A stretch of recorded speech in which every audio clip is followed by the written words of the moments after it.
आप मस्जिद के अंदर कैसे प्लानिंग करके पत्थरबाजी कर सकते हैं? सरकार को अब अपना रूप बदलना चाहिए। अब बुलडोजर घरों के बजाय में मस्जिदों पर चलना चाहिए। याद रखिएगा, अगर देश में शांति चाहिए तो सिर्फ दो काम कीजिए। इन कट्टरपंथी और जिहादी मानसिकता वाले, चाहे कश्मीर हो या केरल, इनकी नसबंदी पकड़ते ही तुरंत नसबंदी कीजिए। और दूसरा, या तो देखते ही गोली मारिए, या फिर तीसरा, उनके उन जगहों पर बुलडोजर चलाइए जहां ये सारे मीटिंग होता है नमाज के नाम पे। गुजरात में दुर्भाग्यता हमारे हिंदू समाज की देखिए कि कुछ हिंदू लोग, ये बात अभी मैं सुन रहा हूं, कह रहे हैं कि आई लव मोहम्मद का मैं सपोर्ट करता हूं, तो क्या मुझे भी सरकार जेल में डालेगी? उन हिंदुओं को मैं इतना कहना चाहता हूं कि भी गुजरात से न्यूज निकल करके आ रही है कि गुजरात के एक कथा पंडाल में केवल कुछ लोगों ने वहां आई लव महादेव का एक पोस्टर लगाया। I love Mahadev. मुसलमान कट्टरपंथी जिहादी मानसिकता के ये जो देशद्रोही लोग हैं, उस कथा पंडाल में घुस करके कथा पंडाल को तोड़ दिए, वहां से हिंदुओं को दौड़ा दौड़ा कर मारे, और सोचिए कि कितने हिंदू को घायल कर दिए। कथा पंडाल में मूर्ति तक को क्षतिग्रस्त करने का कोशिश किए और उस पर भी हमला किए। सोच करके देखिए कि जो लोग कह रहे हैं कि हमें आई लव मोहम्मद चाहिए, उन्हें आई लव मोहम्मद महादेव से इतनी आपत्ति है। तुम करो। देखिए शांति प्रिय समुदाय के कैसे विचार हैं, और जिन सेकुलर के ठेकेदार नेताओं ने ये बात कहा कि हम इसका समर्थन करते हैं। दुर्भाग्यता की बात यह है सर कि अभी तक उन हिंदुओं ने इस बात पर कोई भी विरोध नहीं किया। क्यों? हिंदुओं की जान की कोई कीमत नहीं। दुर्गा पूजा के पंडाल में घुसकर मारा गया। आज तौकीर रजा के मौलाना के कहने पर बरेली में मुसलमानों ने आई लव मोहम्मद का जुलूस निकाला और मस्जिद के बाद नमाज पढ़ने के बाद पथराव किया और पुलिस ने लाठी चार्ज की। याद रखिएगा, लाठी चार्ज से ये नहीं सुधरेंगे। हमला कीजिए उस जगह पे जिस जगह पे ये प्लानिंग करते हैं।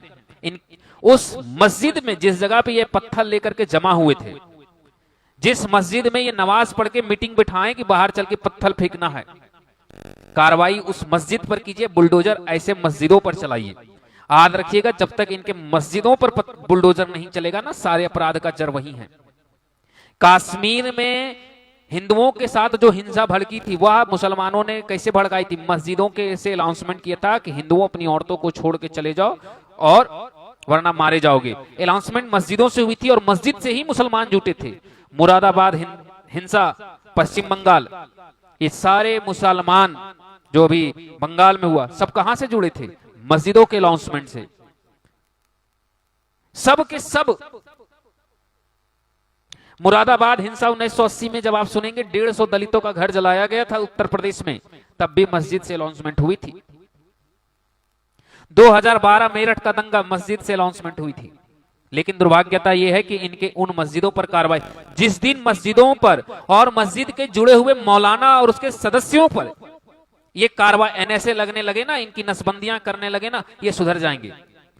आप मस्जिद के अंदर कैसे प्लानिंग करके पत्थरबाजी कर सकते हैं? सरकार को अब अपना रूप बदलना चाहिए। अब बुलडोजर घरों के बजाय में मस्जिदों पर चलना चाहिए। याद रखिएगा, अगर देश में शांति चाहिए तो सिर्फ दो काम कीजिए।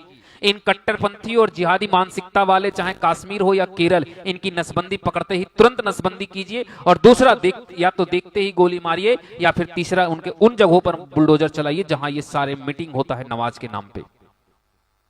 इन सब कार्यों से ही आप इन्हें रोक सकते हैं, वरना सरकार तिल का तार करके देख ले। अगर ये रुक गए तो मैं भी मान जाऊंगा। आज 70 साल छोड़िए, 2014 से तो एक्शन ले रही है ना सरकार। योगी आदित्यनाथ जी क्यों नहीं सुधर रहे हैं? घरों में बुलडोजर चल रहा है, फिर भी क्यों नहीं सुधर रहे हैं? क्योंकि सुरक्षित वो स्थान है जहां पे इनको भगाया जा रहा है, और सुरक्षित वो मौलानाएं हैं जो इन्हें मस्जिदों से अनाउंसमेंट करके जमा कर रहे हैं। बुलडोजर वहां रखिए। 3 काम बस, पत्थर फेंके, बदले में गोली चलाए पुलिस। दूसरा, जो भी पकड़ा जाए पहले नसबंदी करो। जिसकी वीडियो फुटेज जहां जो मिल जाए उसको पकड़ते ही पत्थरबाजों की नसबंदी कीजिए, हिंसा लोग। तीसरा, उस मस्जिद पर बुलडोजर चलाइए, उसके सारे सदस्यों के घरों पे बुलडोजर चलाइए, सब के सब। और उस स्थान पर जुम्मे की नमाज पर प्रतिबंध लगा दीजिए 10 सालों के लिए, हमेशा के लिए। देखिए सब के सब लाइन पर और सीधे हो जाएंगे। बस सरकार ये 3 काम कर ले। मेरी बस सरकार से ये 3 मांग है, और इस 3 मांग को हर हिंदू तक पहुंचाए, जिससे यह सरकार तक वीडियो पहुंचे, योगी जी से तक पहुंचे, और यह 3 एक्शन लेने की कार्रवाई कर सके।